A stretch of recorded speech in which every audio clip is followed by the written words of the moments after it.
too heavy, and Vladimir wants to make that mistake again. So what we've done to today is we've come to a much longer landing strip. This is actually a river, it's an ice river that he's just landed on.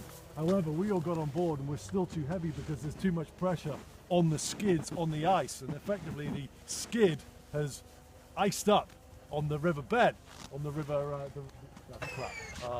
Tell me where we are and what we're trying to do. So we're in Topolinoe at the moment.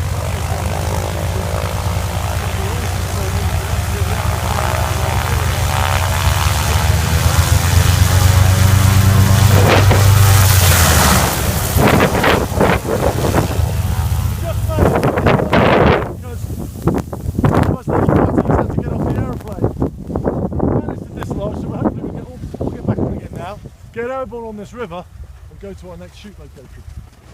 Let's get back on.